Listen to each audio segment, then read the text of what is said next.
Material possessions are always an issue for the spiritual aspirant, as they tend to distract the focus and lead to vital reactions that are not helpful to overcoming the pull of the external world and its measures of success, which is attached to the acquisition, holding, and use of the possessions. Dealing with objects directs the attention towards those objects, and thus away from the spiritual sadhana. They also tend to breed interpersonal conflict as an individual works to acquire possessions, and others respond with counter-attempts or forms of jealousy or envy, anger or dissatisfaction when they are faced with what appears to be an imbalance or unfair relation between the possession and the person of the possessor. Many religious and spiritual traditions have treated wealth and material possessions at the individual level to be a serious distraction and thereby harmful to the seeker. Thus has arisen the idea of the vow of poverty, or the development of an austere lifestyle that reduces interaction with material objects to a bare minimum.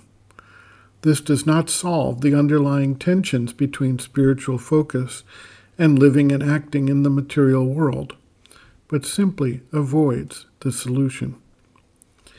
In his book, The Mother, Sri Aurobindo describes the role of money, which can be seen as a symbol for material possessions, as follows, quote, "You must neither turn with an ascetic shrinking from the money power, the means it gives, and the objects it brings, nor cherish a rajasic attachment to them, or a spirit of enslaving self-indulgence in their gratifications."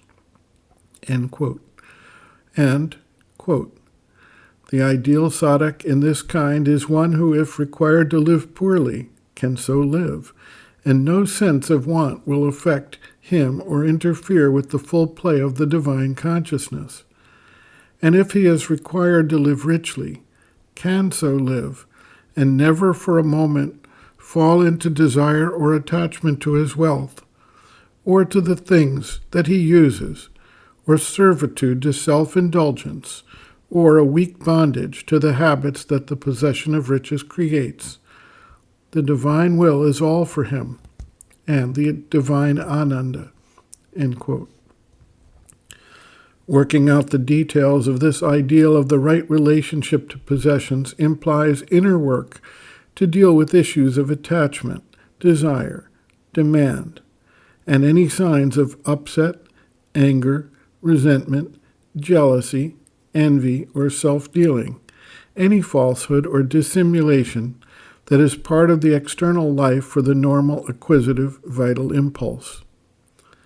Sri Aurobindo observes, quote, "The necessities of a sadhak should be as few as possible, for there are only a very few things that are real necessities in life. The rest are either utilities or things decorative to life or luxuries. These a yogin has a right to possess or enjoy only on one of two conditions. 1.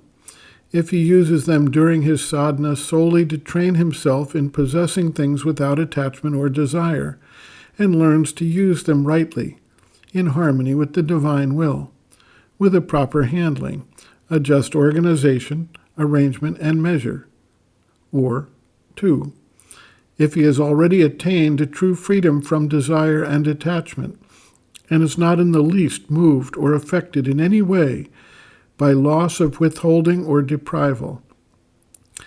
If he has any greed, desire, demand, claim for possession or enjoyment, any anxiety, grief, anger, or vexation when denied or deprived, he is not free in spirit, and his use of the things he possesses is contrary to the spirit of sadhana. Even if he is free in spirit, he will not be fit for possession if he has not learned to use things not for himself, but for the divine will, as an instrument, with the right knowledge and action in the use, for the proper equipment of a life lived not for oneself, but for and in the divine." End quote. Reference, Sri Aurobindo, Bases of Yoga, Chapter 4, Desire, Food, Sex, page 64.